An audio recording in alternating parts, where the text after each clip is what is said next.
안녕하세요. 건강 365 아나운서 최인경입니다. 대장암은 발생률이 높은 암이지만 조기 발견의 기회가 많은 암이기도 합니다. 정기적인 대장 내시경을 통해서 초기에 조기 발견할 수 있는 거죠. 병기에 따라 치료 과정도 달라지기 때문에 특히 조기 대장암의 상태에서 진단되는 게 중요한데요. 조기 발견을 위한 노력, 그리고 초기 대장암일 때의 치료에 대해 알아봅니다. 그리고 치통이 주는 불편은 삶의 질과도 연관되는 부분인데요. 치주 질환의 증상과 치료에 대해서도 살펴보겠습니다. 건강 365 쿨의 이 여름 서머 듣고 시작하겠습니다. KBS 라디오 건강 365 함께하고 계십니다. 대장암은 가장 큰 원인으로 식습관 그리고 생활습관이 지적이 됩니다. 우리 일상의 변화가 대장암 발생 위험을 높일 수 있다는 건데요. 어떤 의미일까요? 중앙대학교 광명병원 소화기내과 김민준 교수에게 도움 말씀 듣겠습니다. 교수님 안녕하세요. 네, 안녕하세요. 중앙대학교 광명병원 소화기내과 김민준입니다. 네, 반갑습니다. 대장암은 식습관의 문제가 지적이 됩니다. 육류나 동물성 지방, 가공육 이런 부분들이 대장암 발생과 연관이 된다는 건데요. 어떤 의미일까요? 네, 그렇습니다.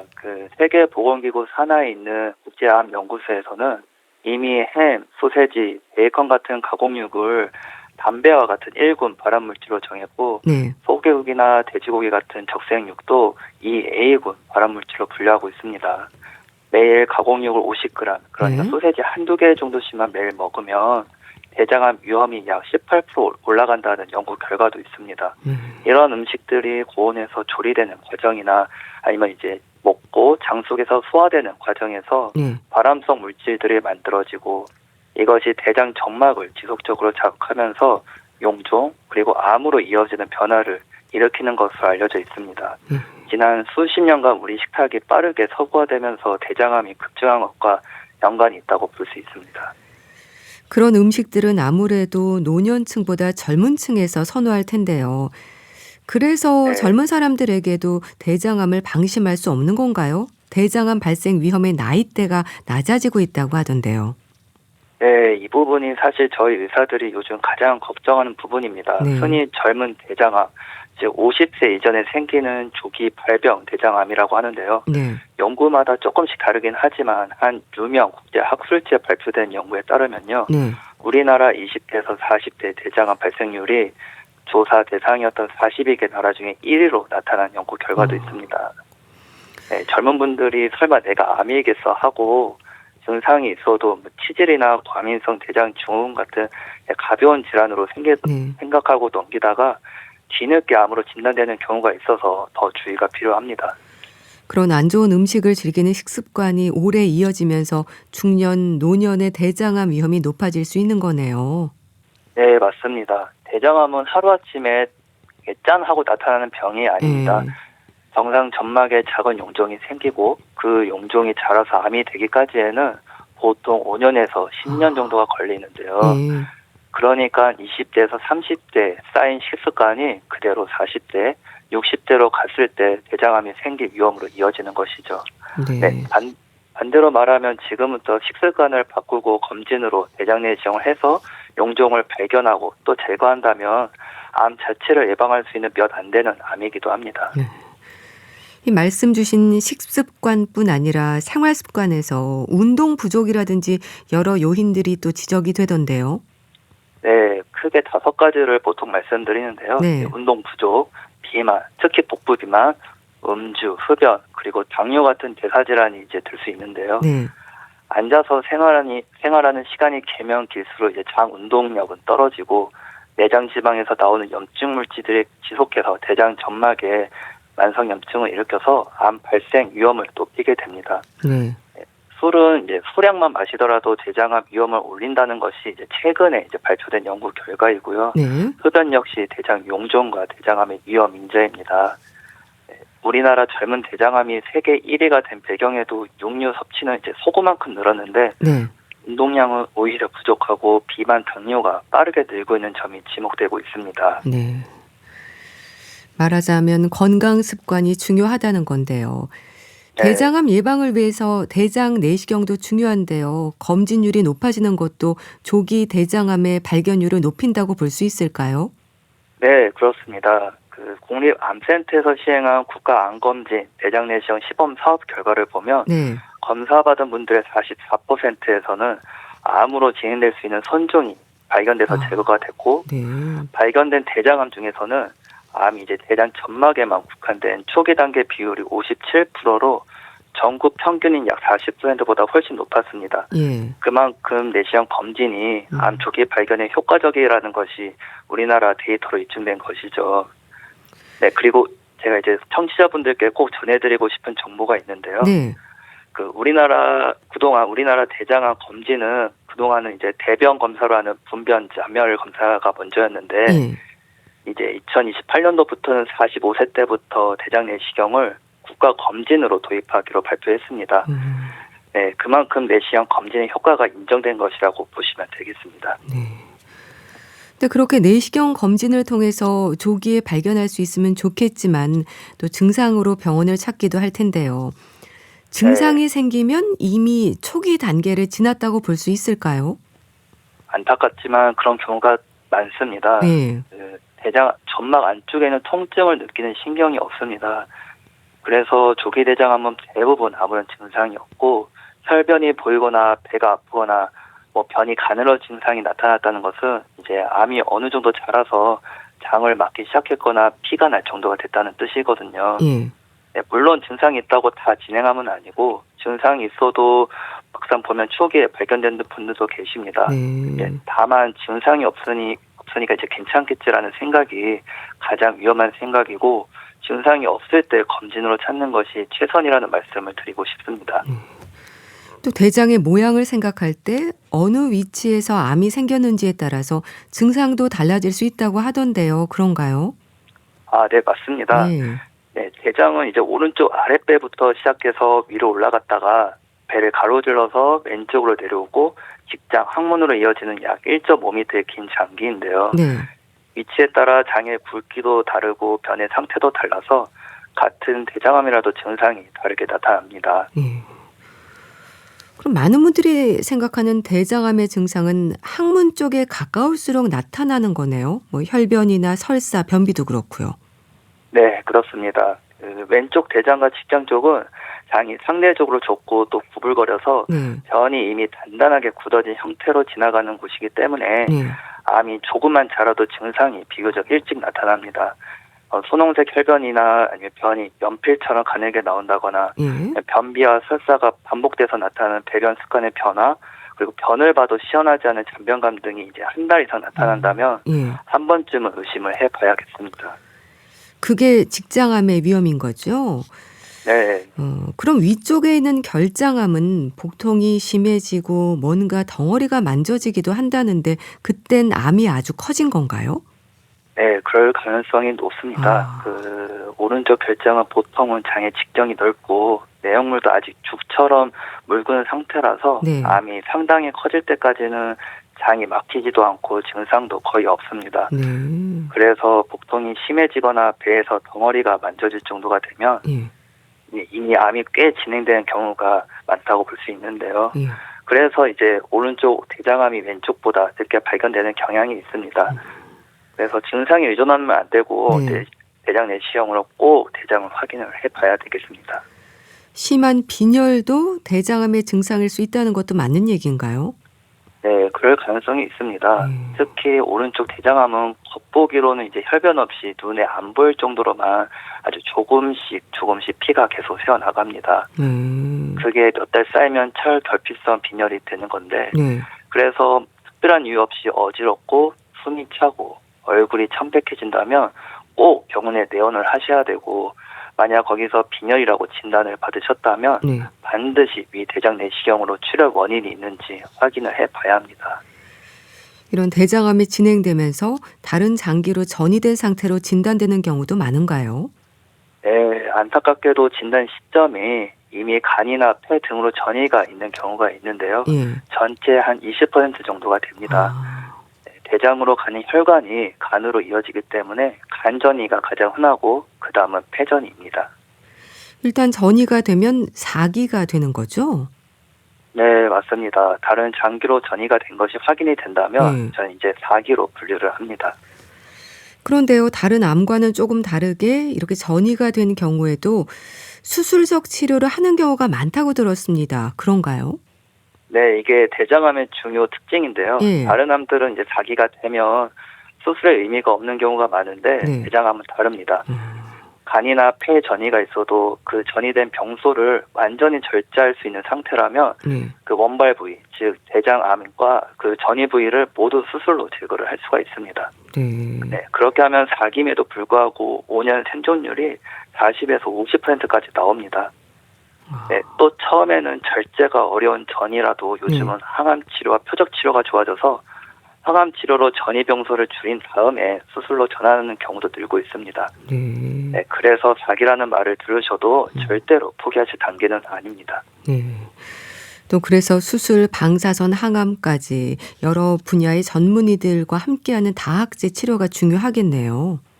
아, 네, 매우 중요합니다. 네. 방금 말씀드린 것처럼 전이성 대장암은 항암을 먼저 할지, 수술을 먼저 할지, 아니면 방사선 치료를 병행할지를 환자분마다 개별적으로 정해하거든요. 네. 그래서 저희 병원을 포함해서 이제 많은 대학병원에서는 이제 뭐 여러 과, 소화기내과, 대장학문외과, 네. 종양내과, 방사선 종양학과 등 여러 이제 전공 교수님들이 한 자리에 모여서 치료 방침을 결정하는 다학제 진료를 하고 있습니다. 그래서 여러 전공의 의사들이 모여서 의논하고 네. 최선의 치료를 찾는 것이 환자 예후를 더 좋게 할 수 있기 때문입니다. 대장암이 조기 대장암 상태에서 발견되면 어떻습니까? 그만큼 치료 과정이나 결과에서 고생을 좀 덜하는 거죠. 네, 비교를 할 수가 없습니다. 그 암이 대장 점막에만 국한된 상태에서 발견이 된다면 네. 5년 생존율이 90%를 훌쩍 뛰어넘습니다. 조기에 발견되면 내시경 시술만으로 치료가 끝나기 때문에 네. 뭐 추가적으로 수술이나 항암 치료가 필요 없는 경우가 많고, 그래서 똑같은 대장암이라도 언제 발견하느냐에 따라서 환자분들의 예후가 하늘과 땅 차이는 셈이죠. 다행히 대장암은 내시경 검진이 있어서요. 초기에 발견될 가능성이 높잖아요. 조기 네. 대장암으로 진단이 되는 건 어느 정도의 상태인가요? 네, 그 대장의 벽을 먼저 설명을 드리면 네. 대장의 벽은 여러 층으로 되어 있는데요. 가장 안쪽이 점막, 그 아래가 점막 하층, 네. 그 밑이 근육층, 그리고 장막으로 이루어져 있는데요. 네.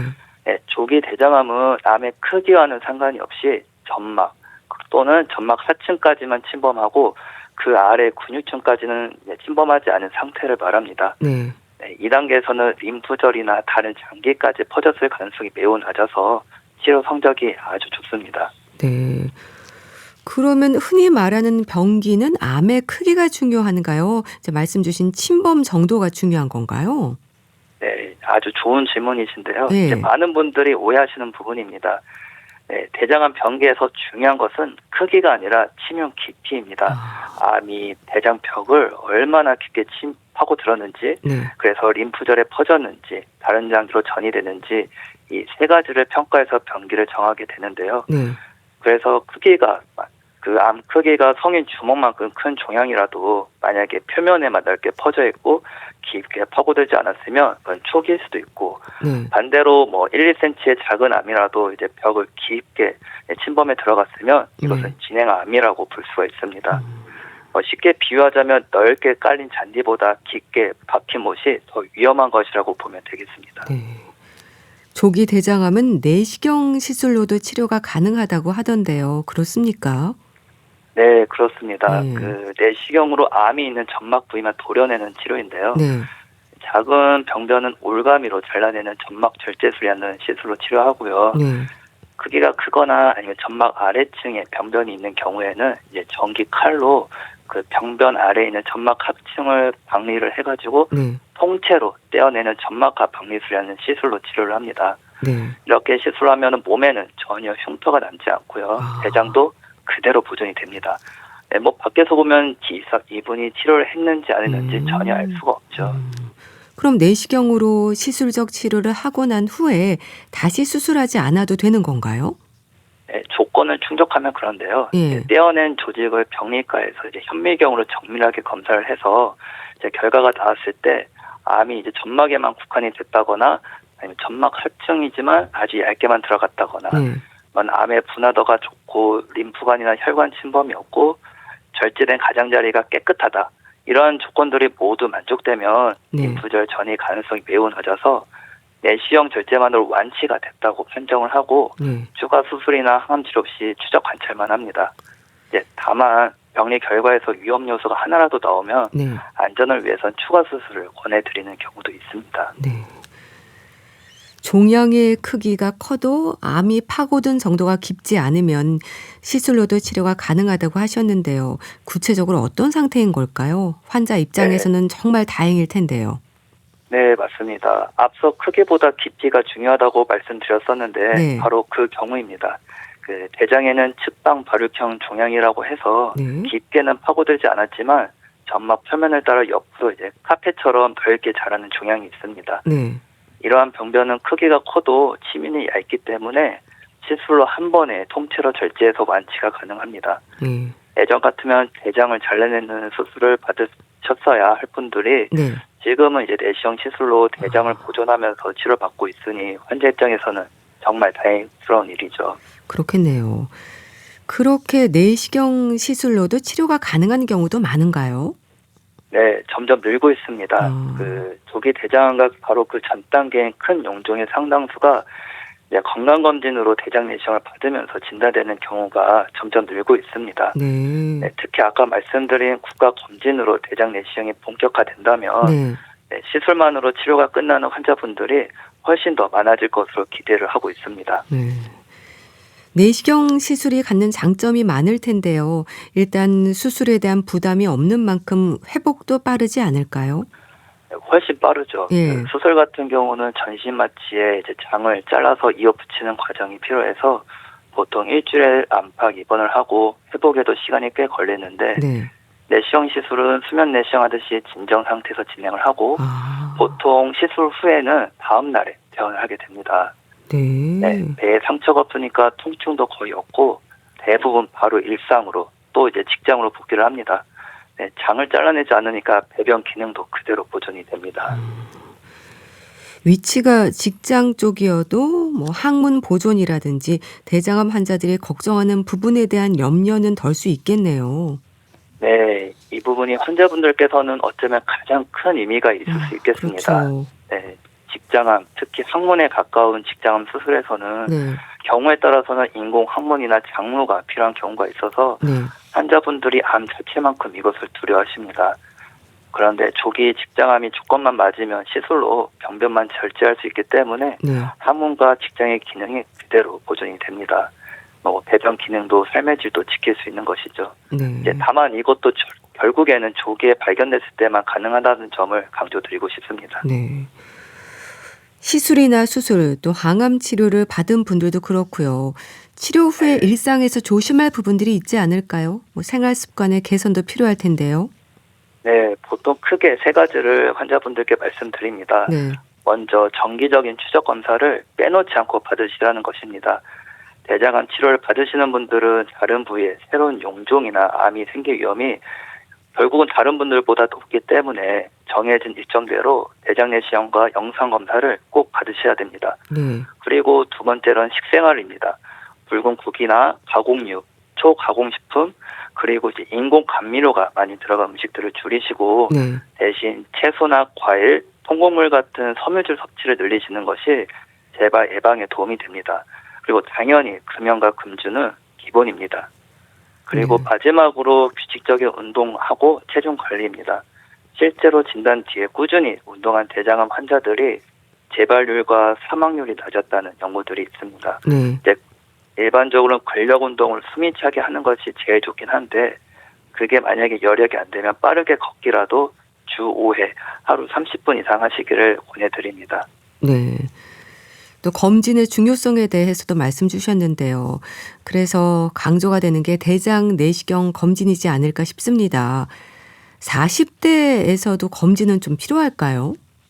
네, 저는 꼭 필요하다고 말씀드립니다. 먼저 말씀드렸듯 우리나라 20대에서 40대 대장암 발생률이 세계 상위권입니다. 그리고 두 번째로는 미국은 젊은 대장암 증가를 반영해서 네. 이미 검진 시작 연령을 50세에서 45세로 낮췄고 네. 우리나라도 2028년부터는 45세부터 대장 내시경을 국가 검진으로 시작하기로 했습니다. 이제 45세부터는 선택이 아니라 표준이 되는 것이죠. 네. 그리고 이제 부모 형제들 중에 대장암이나 대장 용종이 있으셨던 분, 그리고 본인이 염증성 장질환이 있으신 분들은 40세 이전이라도 전문의와 상담을 해서 더 일찍 검사를 시작하셔야 합니다. 그리고 나이와 무관하게 혈변, 배변 습관의 변화, 그리고 원인 모를 빈혈이나 체중 검사가 있다면 네. 미루지 마시고 바로 검사를 꼭 받으시길 바랍니다. 네. 그리고 마지막으로 말씀드리면 대장암은 예방할 수 있고 조기에 찾으면 완치가 되는 암입니다. 네. 그래서 대장 내시경 한 번이 여러분들의 대장 건강을 10년을 지켜드리니까 꼭 대장 내시경을 너무 무서워하지 말고 받으시는 거를 꼭 권유드립니다. 네, 알겠습니다. 오늘은 대장암에 대한 말씀을 들었는데요. 중앙대학교 광명병원 소화기 내과 김민준 교수와 함께했습니다. 말씀 감사합니다. 네, 감사합니다. KBS 라디오 건강 365 함께하고 계신데요. 조성모의 가시나무 듣고 다시 오겠습니다. KBS 라디오 건강 365 함께하고 계십니다. 치주 질환은 통증뿐 아니라 구취나 피가 보일 수도 있고 염증으로 인한 여러 증상들로 불편을 더할 수도 있습니다. 치아의 이상뿐 아니라 치주 조직에 문제가 있을 때 치주 질환으로 얘기되는 게 아닐까 싶은데요. 경희대학교 병원 치주과 임현창 교수에게 도움 말씀 듣겠습니다. 교수님 안녕하세요. 네, 안녕하세요. 우리 치아의 주변 조직에 문제가 생기는 게 치주 질환인가요? 네, 맞습니다. 치주 질환은 그 말 그대로 네. 치아를 둘러싸고 있는 그 치아를 지지해주는 조직에 염증이 생기는 그런 질환입니다. 많은 분들이 이렇게 치아만 중요하다고 생각을 하시는데 네. 치아를 단단하게 붙잡아주는 주변 조직, 즉 치주 조직도 건강해야지 치아를 오래 사용할 수 있습니다. 네. 그런데 치주라는 말이 좀 어렵긴 합니다. 치주 조직이 좀 단순하지 않은가 봅니다. 잇몸부터 여러 조직들로 구성되어 있는 건가요? 네. 치주라는 말이 조금 생소하게 들릴 수 있는데 네. 간단하게 말씀을 드리면 치아 주위 혹은 치아를 둘러싼 이런 뜻으로 이해하시면 편할 것 같습니다. 그리고 또 치주 조직은 크게 4가지 정도로 이야기 되는데 네. 치은, 그리고 그 속에 치조골, 그리고 치아와 치조골을 연결하는 치주인대, 네. 그다음에 치아 뿌리의 겉면인 백악질이 요 4가지가 치주 조직이라고 보통 이야기를 합니다. 이런 조직들이 함께 치아를 안정적으로 지지해주는 역할을 하고 있습니다. 네. 그중에서 흔히 말하는 치은이 잇몸인 거죠. 뭐 치조골, 치주인대, 치과에서 설명을 듣다 보면 잘 모르는 용어들이 얘기가 되는 경우가 많던데요. 네, 맞습니다. 치은이 바로 잇몸이라고 얘기할 수 있습니다. 네. 그리고 치조골은 치아가 심어져 있는 턱뼈의 일부분을 말하고요. 그다음에 치주인대는 치아와 뼈 사이를 연결해주는 아주 얇은 결합 조직이라고 말할 수 있습니다. 또 쉽게 말씀드리면은 치아가 이제 콘크리트 같은 곳에 딱 박혀 있는 게 아니라 네. 쿠션 역할을 하는 인대를 통해서 연결되어 있다고 이해하시면 쉽다고 할 수 있습니다. 그렇게 연결된 치주 조직은 어떤 역할을 하는 건가요? 아무래도 가장 중요한 역할은 치아를 안정되게 지지하는 역할일 것 같아요. 그리고 그뿐만 아니라 음식을 씹을 때 충격도 흡수하고 치아에 영양을 공급하는 역할도 하고요. 네. 또한 구강에 유해한 세균으로부터의 감염이나 혹은 염증을 막는 역할도 수행을 하고 있습니다. 그래서 결과적으로 보면은 건강한 치주 조직이 네. 치아를 오래 사용할 수 있게 하는 튼튼한 기초공사 이렇게 이해할 수 있을 것 같습니다. 여러 역할을 하는 건데요. 그런데 치주 질환을 얘기할 때 풍치라고 하잖아요. 또 풍치는 어떤 의미인가요? 풍치는 아주 옛날부터 저희 어르신들이 사용했던 일반적인 표현인데요. 네. 의학적으로는 이제 풍치가 아니라 치주 질환이라고 하는 게 맞습니다. 네. 아마도 과거에는 바람만 스쳐도 아프다고 해서 풍치라는 이름이 붙여졌다는 것 같은데 네. 아무래도 이제는 치주 질환으로 불러야겠죠? 충치와는 좀 다른 거죠? 네, 완전히 다른 질환입니다. 충치는 네. 치아 자체에 생기는 질환이고요. 치주 질환은 치아를 둘러싸고 치아를 지지해주는 조직에 문제가 생기는 질환입니다. 원인도 다르고 치료 방법도 다르겠죠. 그러니까 충치가 치아 자체에 생기는 문제라고 하셨는데요. 그럼 풍치는 잇몸의 문제로 생각하면 되는 걸까요?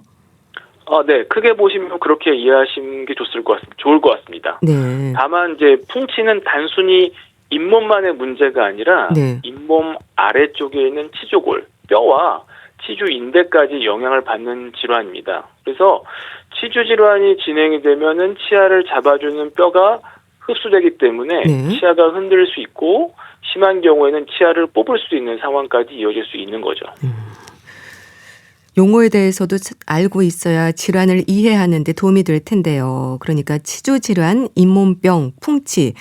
말하자면 충치는 치아 자체에 문제가 생긴 거고 풍치는 치아 주변의 조직, 잇몸의 문제로 이해하면 되겠네요. 네, 치주 질환, 잇몸병, 풍치는 일반적으로 거의 같은 의미로 사용하셔도 됩니다. 네.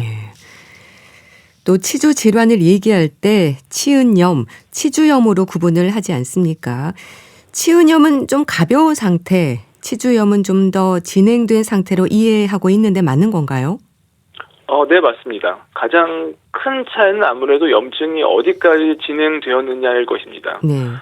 치은염은 잇몸에만 염증이 있는 초기 상태라고 볼 수가 있고요. 네. 치주염은 염증이 잇몸 아래로 퍼져서 치아를 지지하고 있는 치조골, 치주인대까지 영향을 받은 상태라고 이야기할 수 있습니다.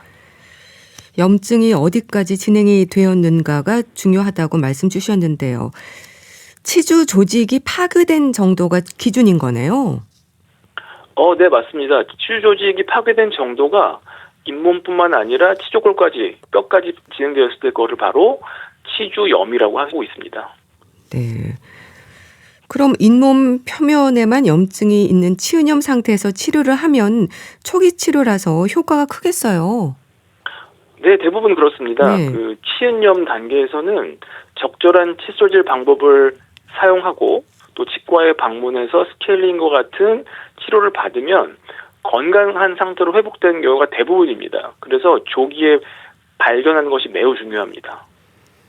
조기 발견이 중요하고 그럼 치은염일 때 치료를 받으면 치주염으로까지 발전하지 않는 건가요? 네, 그렇습니다. 보통 저희가 이야기할 때 치은염은 가역적이라고 하거든요. 가역적이라는 거는 원래 상태로 돌아갈 수 있다는 얘기라서 치은염일 때 치료를 받으면 치주염까지 진행되지 않고 다시 이제 건강한 상태로 갈 수가 있는 거죠. 다시 말씀드리지만은 네. 그래서 조기에 발견하는 것이 무엇보다 중요하다고 할 수 있습니다. 치주염 예방을 위해서도 치은염 단계에서 치료를 시작하는 게 좋을 텐데요. 치은염 단계에서도 증상이 있나요?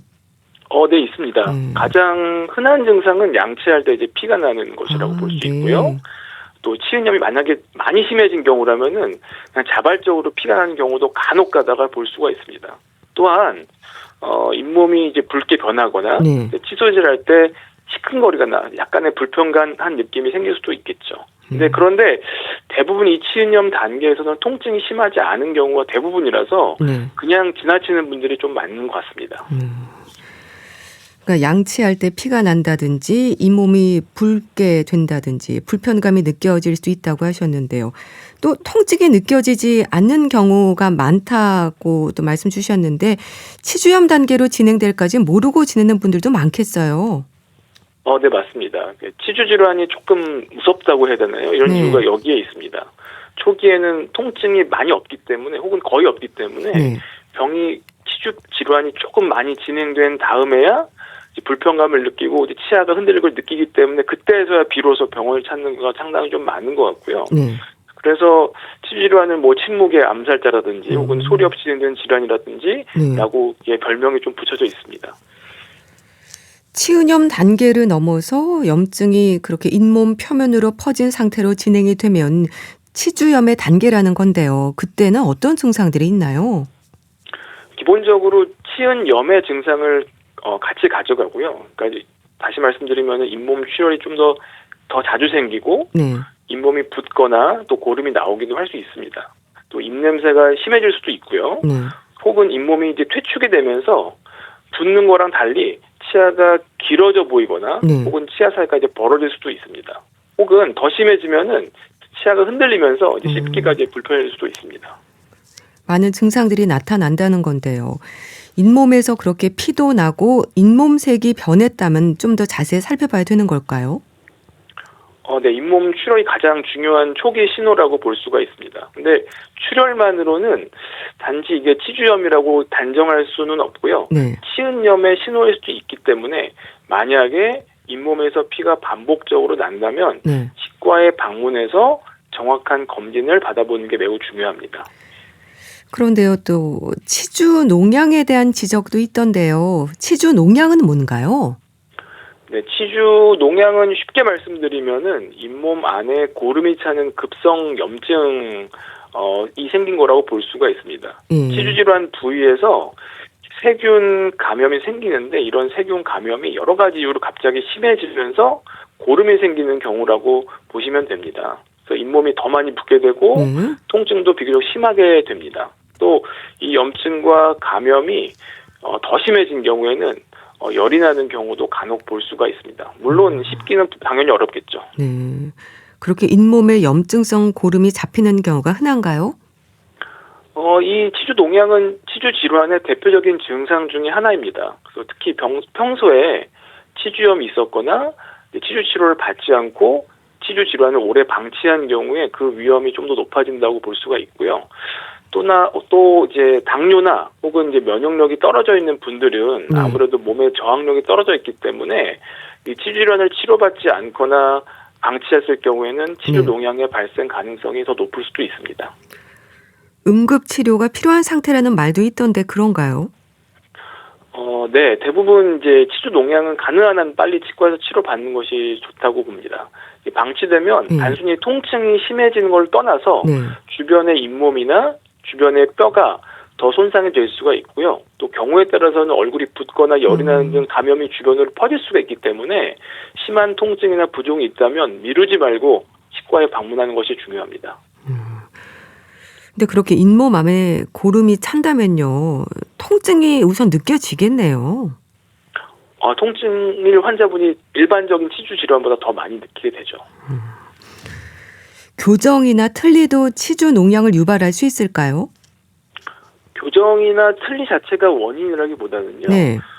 교정하면 여러 가지 장치도 들어가고 또 틀니도 이제 뺐다 꼈다 하는 것 때문에 치아가 있는 경우에 장치가 붙기 때문에 이런 것 때문에 관리가 어려워지면서 세균이 늘어나고 그런 것이 이제 치주 질환을 악화시킬 수 있는 요인이 돼서 이 치주 질환이 악화되면 이제 치주 농양이 생길 수가 있다고 볼 수 있습니다. 그러니까 직접적인 원인은 아니고 약간 간접적인 원인으로 작용할 수 있다고 보게 되는 거죠.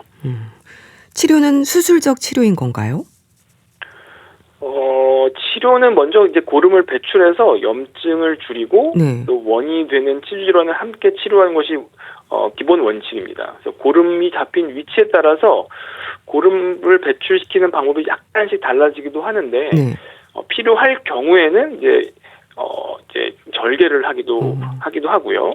또 경우에 따라서는 잇몸 하방 부위에 지저분 것이 쌓여서 그런 것들이 세균의 번식을 촉진하는 경우가 있기 때문에 잇몸 하방 치아 부위를 청소해 줄 수도 있고요. 또 감염이 심하면 항생제를 함께 사용하는 경우도 있습니다. 그런 수술 후에도 또 생길 수 있는 거죠? 예방이 중요할 것 같은데 어떨까요? 네. 고름만 보통 제거했다고 치료가 끝나는 것이 보통 아니죠. 환자분들이 착각하시는 것이 바로 그 포인트인데요. 원인이 되는 치주 질환이 남아있으면 다시 충분히 더 발생할 수가 있습니다. 그래서 농양 제거 후에 치주 치료를 받는 게 중요하고요. 또 평소에 올바른 칫솔질이나 치실 사용, 치간치료 사용, 또 그리고 정기적인 치과 검진, 스케일링 등을 해서 치주 치료를 하고서 치주 질환을 꾸준히 관리하는 것이 가장 좋은 예방법이라고 할 수 있겠습니다. 치주 질환에 있어서 예방으로 스케일링도 강조가 되는데요. 1년에 한 번 정도 하면 되는 걸까요? 1년에 한 번 나라에서 보장을 해주기 때문에 그거를 이용해서 꼭 1년에 한 번은 적어도 1년에 한 번은 스케일링 받는 게 중요하고요. 환자의 상태에 따라서 특히 내가 예전에 치료를 받은 적이 있었다 할 경우에는 네. 한 번으로 부족한 경우가 조금 많습니다. 그래서 상태 다르지만은 일단 기본적으로 치주 질환이 있었다라고 할 경우에는 1년에 한 번보다 더 많이, 가능하면 2회 이상 받는 것을 저는 개인적으로 추천하고 있습니다. 스케일링이 강조가 되는데요. 그런데 또 스케일링이 잇몸을 좀 약하게 한다는 말도 하는데 이건 어떨까요? 환자분마다 조금 잇몸이 약하신 분들이 있어서 네. 이제 스케일링을 받고 나면 조금 불편하다라는 느낌을 받는 분들이 계시고 네. 또 그 불편감이 뭐 하루나 이틀 이상 지속되는 분들이 있기 때문에 그런 말씀하시는 분들이 있는데요. 네. 기본적으로 스케일링은 잇몸 하방이 아니라 잇몸 상방에 있는 지저분한 것들을 제거해 주는 거기 때문에 일시적으로 불편감이 있더라도 대부분 잇몸 관점에서 보게 되면은 네. 잇몸 건강을 향상시키는 효과가 더 크다고 볼 수가 있습니다. 네. 오늘은 치주 질환에 대한 말씀을 들었는데요. 경희대병원 치과 임현창 교수와 함께했습니다. 말씀 감사합니다. 네, 감사합니다. 장혜리의 내게 남은 사랑을 드릴게요. 보내드리면서 인사드립니다. 오늘 방송은 KBS 콩 유튜브 채널로도 다시 들으실 수 있습니다. 건강365 아나운서 최인경이었습니다. 고맙습니다.